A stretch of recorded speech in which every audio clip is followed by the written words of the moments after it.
abantu benshi umwijima urabagose, abantu benshi bari mu gituro, wongeye ungarura mu ijambo ry'igituro. Mana we nukubera iki? Gituro ni ikintu cyose kitagaragara, niyo mpamvu wamaye ikimenyetso cy'uyu mufuka. Urambwira ngo ninza nanga ikimenyetso, jambo rirambwira muraza Kiyeri bice 32:12 ravuga ngo nuko hanurira amahanga yanjye, uyabwire ko ngiye kuyakura mu gituro. Imana ivuga ngo rihere, ndagira ngo nkubwire we wa Murundi we, aho uri hose na jambo Imana yavuze ku buzima bwawe bizigera rihera. Imana ibagarutseho. Yesaya 54:7 hari jambo rivuga ngo mbaye nguretse akanya gato ariko nzakugarukaho nkufite imbazi nyinshi. Imana igarutse ku gihugu cy'u Burundi, Imana igarutse ku Burundi wose, Imana igarutse ku muntu wese w'Umurundi aharakagera. Igituro yarateretse Imana ikimukuyemo. Uyu mwaka 2025 Imana ibakuye mu gituro, Imana ibateguriye ameza imbere y'abanzi banyu, Imana ibaremeye amashimwe y'igitsika mutima. Pelasti for the wasimana domeneste zenimanga yasika tutaya binifone drop. Abantu benshi bari baragenda bari mu buzima bumeze nk'igituro. Abantu benshi bari bagenda bikoreye imisara ariko bashaka gucamo ibiti mo kabiri kubera uburemere bwabo, ariko kubera igituro bari barashizwemo. Uyu mwaka Imana ikuye abantu benshi muri ico gituro. Imana ibakuye mu gituro, muco w'Imana urabarasi. Bibiliya ivuze ikintu gikomeye. Iyo usomye Yesaya ibice 60:1 haravuga ngo byukura bagiranye mukobwa wa Siyoni, kuko umuco w'Uwiteka ukurasiye. Mama byukura bagirane, papa byukura bagirane, wa mukobwa byukura bagirane, kuko igituro wari uteretsemo Imana ije kukigukuramo, Imana iguciriye inzu. Mana nanjye nje guhanura nk'uko wabimbwiye. Wanyeretse abantu benshi bari mu gituro, nyamara kutagira akazi byakubera igituro, kutagira urubyaro byakubera igituro. Mana uburwayi bwakubera igituro, gushakisha n'utera imbere byakubera igituro. Wanyeretse abantu benshi bakura mu gituro, urambwira ngo abantu benshi bari mu gituro, ariko uyu mwaka uje gukura abantu benshi mu gituro. Hari abantu uje gukura mu gituro bari bamaze igihe mu gituro, kubera ko karande zaho tuvuka nago zizi ijambo watuvuzeho, nago zizi icyo waturemeye. Ukuye abantu mu gituro, abakobwa bakuye mu gituro, ubahaye abagabo. Igituro bamazemo igihe, muco w'Imana ugiye kubarasira. Abasoro bakuye mu gituro, ababyeyi bakuye mu gituro, ingeri nyinshi zikuye mu gituro. Igituro cy'amagambo, igituro cy'ubukene, igituro cyo kutabyara, igituro cyo kudatera imbere, igituro cyo kudakura, igituro cyo kutabona visa, igituro cyo kudahabwa agaciro, igituro buzima bwose budafite ishusho, ubwo nabwo ni igituro. Umuntu uri mu gituro nta muco abona, abari mu mwijima. Ariko urakoze Mana kuje gukura abantu mu gituro, urakoze kuje kwimikira amavuta mu yandi. Pelasti for the was mana domenifo zenimanga tutaya binifone drome.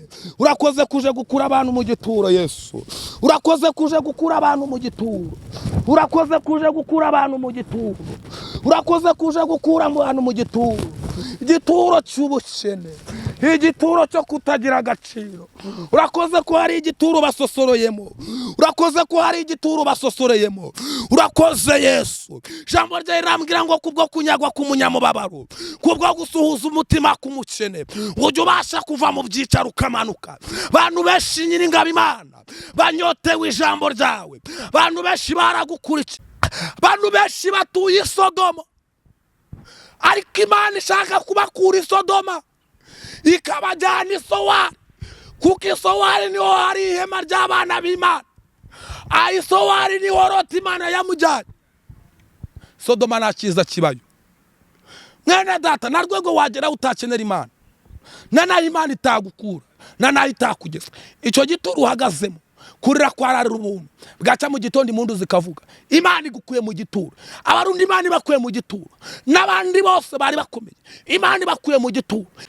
Mana nziza, Imana yera, Imana ikomeye itagivuga amasigara byicaro, Imana yamamagaye, Imana idahamagara abizenga isigaza abatarize, Imana idahamagara abakomeye ngo isigaza aboroheje, Imana y'inzobe ndetse n'ibikara, abagufi n'abarebare. Turagushimye turaguhimbaje, tugarutse hano ku mugambi wawe, kuko iyo umuntu akumviye abantu baramuca, umuntu yakumvira abantu ukamuca. Mana nyemerera uzubane natwe, utwigaragarize, utwagurire imbago nk'izo wagure ya bese. Tugeze mu gihe ubwo Satani ari kunagira abantu tunyobwa bakagenda badutoragura. Abantu benshi babitse Bibiliya ariko Bibiliya ntibazi.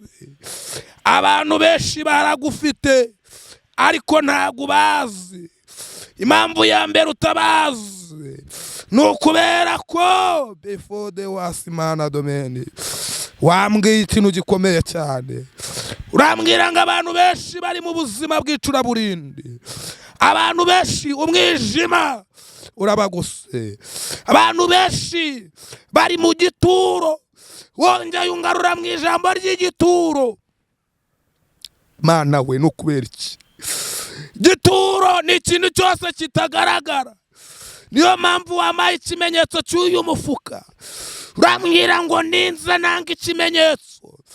Jambo rirambwira Murazakiyeri bica 32:12 ravuga ngo nuko hanurira amahanga yanjye, uyabwire ko ngiye kuyakura mu gituro, uyabwire ko ngiye kuyagarura muri Isiraheli, ngo nshyize ubwoko bwanjye mbugaruye mu gihugu cyanjye.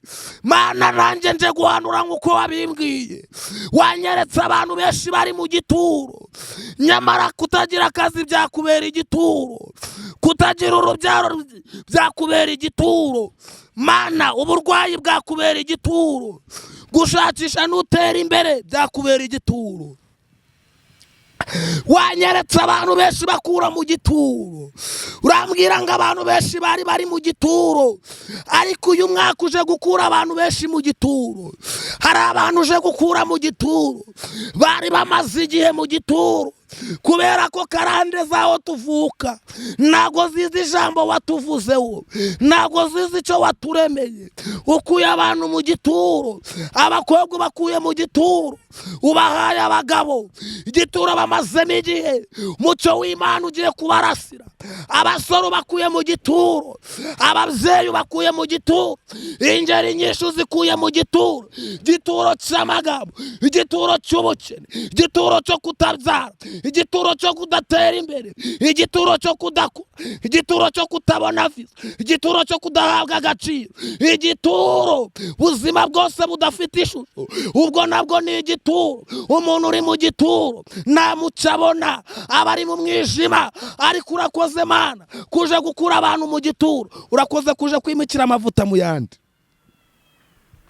Perasti for the was Mana domenifo zenimanga tutaya binifone drome. Urakoze kuje gukura abantu mu gituro Yesu, urakoze kuje gukura abantu mu gituro, urakoze kuje gukura abantu mu gituro, urakoze kuje gukura abantu mu gituro. Igituro cy'ubukene, igituro cyo kutagira agaciro. Urakoze ko hari igituro basosoroyemo, urakoze ko hari igituro basosoreyemo. Urakoze Yesu. Jambo rye rirambwira ngo kubwo kunyagwa k'umunyamubabaro, kubwo gusuhuza umutima k'umukene, ujye ubasha kuva mu byicaro ukamanuka. Bantu benshi nyiringabo Imana banyotewe ijambo ryawe, bantu benshi baragukurikiye, ariko witeguye gukura abantu benshi ku musozi uvugiraho, ukabatereka ku musozi ukoreraho. Twari tugeze mu gihe abantu bacogoye bari bagiye kwambuka. Mpamvu bacogoye ni iyihe? Wabikoreje umusaraba, kubera ko uyu musaraba nibo bazagira ikiraro bageze kuri Yorodani kugira ngo bambuke. Ariko bageze mu nzira bitewe n'igituro bari barimo, ngo uyu musaraba barawuca.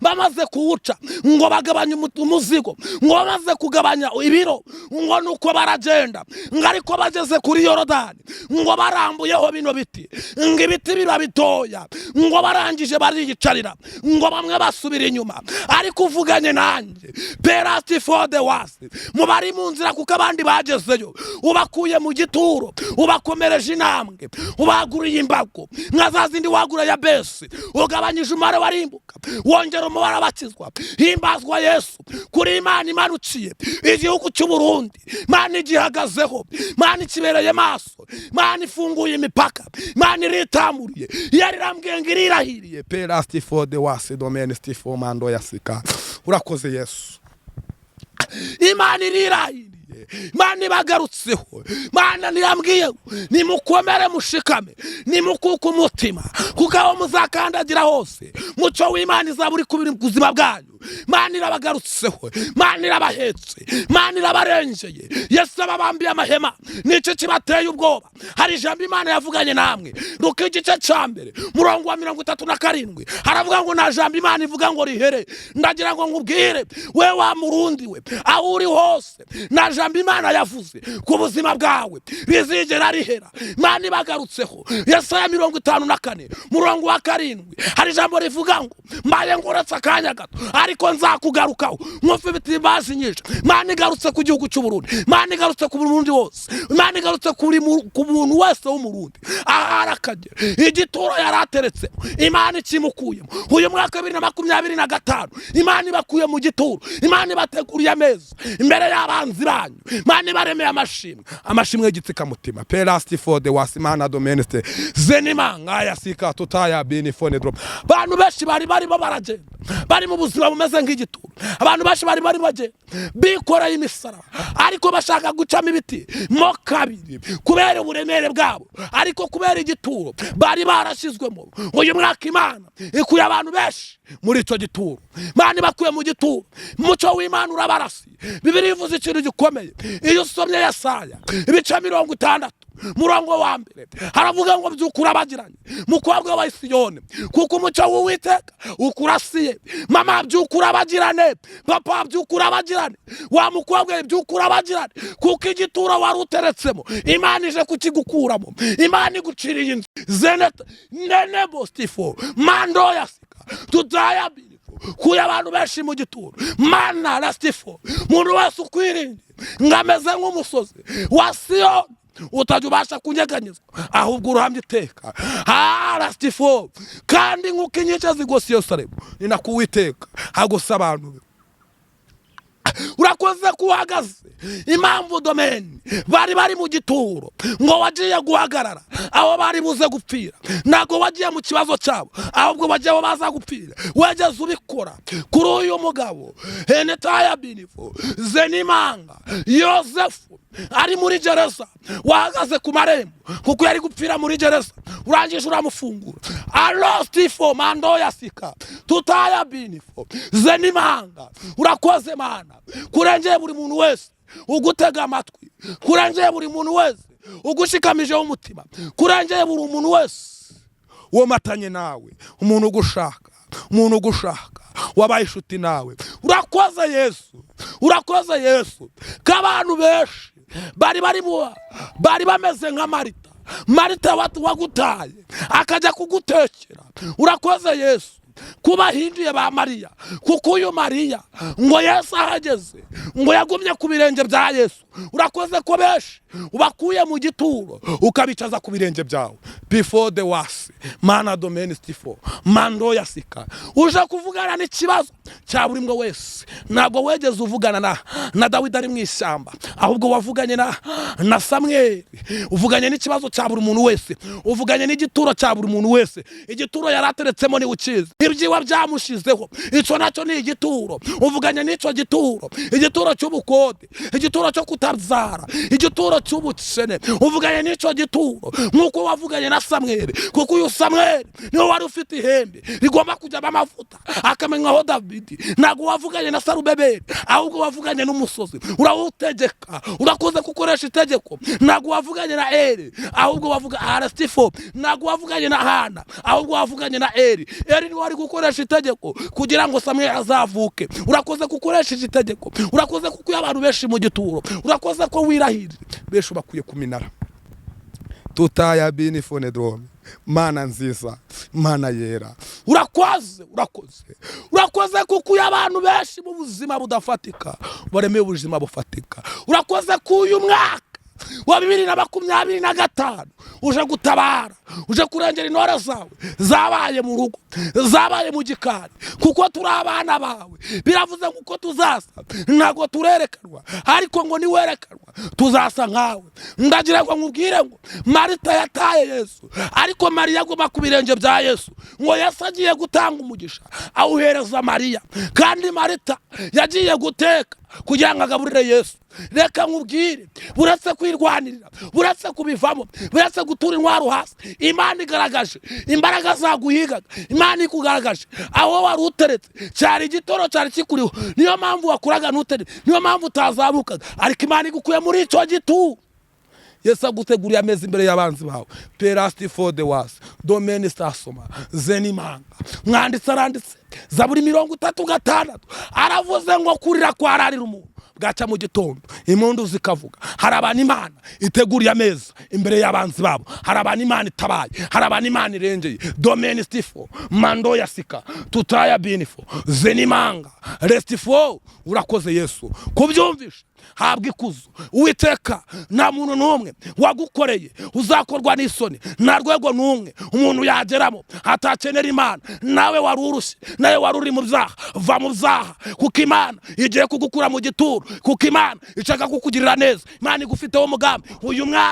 Uyu mwaka n'uw'abantu bomatanye n'Imana. Imana ije gukura abantu benshi ndetse mu bituro, Imana ibambiye abantu benshi ndetse amahema, Imana ije gusohoreza abantu benshi ndetse amasezerano. Himbazwa Yesu, urakoze Yesu kubyumvishe, ni mu izina ryawe Yesu, amen. Penesti fosima Mana rastifo manga tutaya binifo nedrome. Mana sisa, Imana yera, nimba rastifo ukeneye kubana natwe, ukeneye mu buryo ko twasenga nasinzi domaine stifo Mana zenimanga tutaya binifo nedrome mastifo sima. Duhamagare kuri nomero zikurikira 0780 66210. Duhamagare kuri 0780 66210. Tugeze mu gihe cyo kubaka igicaniro cy'Uwiteka bene data, kuko Imana abantu benshi bararushye, abantu benshi bararemerewe, abantu benshi bari mu buzima buremerewe, abantu benshi bari mu gituro, ariko Imana yanyeretse imbaga y'abantu benshi. Imana ibakura mu gituro. Ukomera, shikama, wikuka umutima, Imana muri kumwe. Cyo gituro mazemo igihe Imana yanyeretse ikigukuramo. Humura, ureka kwigirira nabi. Yesu aragukunda, Yesu arakuzi. Mugambi w'Imana ni mugari ku buzima bwawe. Humura, wavutse Satana guhiga, ukura Satana kurwanya, n'uyu munsi aracyaguhiga, ntago azigera kubona kukubitse mu mugambi w'Imana. Icyo Imana yakuvuzeho, icyo Imana yakuremyemo kibitsaho Imana ituye. Imana ivugana nanjye irambwira ngo nihishirirwa yamaye, irambwira ngo umuntu wese wayiringiye ntago izamusezera amaramasa. Imana irambwira ngo benshi bacogoye bari bageze ku kiraro, bari bageze ku iteme. Imana irambwira ngo turi abana kwa data. Irambwira ngo ije gutabara abantu bari mu gipangu, ije gutabara abana bo mu rugo, ukaba abana imico yabo itandukanye n'abana bo mu muhanda. Imana ibabambiye amahema. Yesu arabakunda, murakoze. Yesu abahereza umugisha. Abantu benshi batuye Sodoma, ariko Imana ishaka kubakura i Sodoma ikabajyana i Sowari, kuko i Sowari niho hari ihema ry'abana b'Imana. I Sowari niho Loti Imana yamujyanye. Sodoma nta cyiza kibayo. Mwene data, nta rwego wagera utakenera Imana, na nayo Imana itagukura, na nayo itakugeza. Icyo gituro uhagazemo kurira kwararira umuntu bwaca mu gitondo impundu zikavuga. Imana igukuye mu gituro. Abarundi Imana ibakuye mu gituro, n'abandi bose bari bakomeye Imana ibakuye mu gituro. Imana irabarwanira. Mbivuze ari Imana yabintumye, mbivuze ari Imana yambwiye ngo nze mbivuga. Sinjya amaguruka Imana itavuze. Kandi benshi cyane bagiye gutungurana, benshi bagiye gutungurana, kuko Imana itanze henetaya binifonedro, itanze amahirwe ku buri muntu wese, kuko abantu benshi bari barushye. Ikuye abantu benshi mu bituro. Imana itabaye abantu benshi, itanze imitaka, itanze uburinzi, itanze imbaraga. Mana y'isi n'ijuru. Ikibazo si ugusenga, nibyo gusenga wasenga, kubwiriza wabwiriza, guhanura wahanura, nibyo waririmba, ahubwo umva igikomeye ni ukwamatana na Kristo. Abantu bamotanye na Kristo igituro cyari kibariho, Imana ikibakuyemo. Dore impamvu ya mbere jambo rivuga ngo iki, ngo Imana ikimara kurema ngo ibintu byose ngiritegereza, ngavuga ngo harabura ikintu kimwe, iravuga ngo reka tureme umuntu ngagira ishusho ngisa nk'iyacu, ngo nuko barema Adamu, ngo mu mafu y'umunsi, ngo ya buri munsi, ngo Adamu yasabanaga n'Imana. Abantu mutakaje ubusabane n'Imana, abantu mwatakaje ubusabane, nimwongere mushaka ubusabane, mwongere musabane n'Imana, mwomatane na Kristo. Ibyo bituro muteretsemo Imana ije kwibakuramo. Nuko Imana yavuganye nanjye, ntago ngabanyije, ntago nongere, ariko Imana ibabambiye amahema. Shalom. Mana nziza, Mana yera, narindi kuvuga gukomera kwawe nyiringabo Imana, bana na buri muntu wese waruduteza amatwi, kandi umurinde umurengere, ni mu izina ryawe Yesu. Uvuze kuko ubwoko bwawe bwishi mu bituro, ibi bituro byari bari hejuru, ibituro byari baremerewe, ibituro byatumaga badatera intambwe. Urakoze kutegurira abantu besha meza imbere y'abanzi babo, ugabanyije umubare wabarimbuka, wongera umubare wakizwa. Urakoze, wongera usuku ububyutse, kuko bari bageze mu gihe cy'ubuhenebere, wongera utanga imbaraga ndetse n'uburinzi. Urakoze kubyumvisha, ni mu izina ryawe Yesu, amen.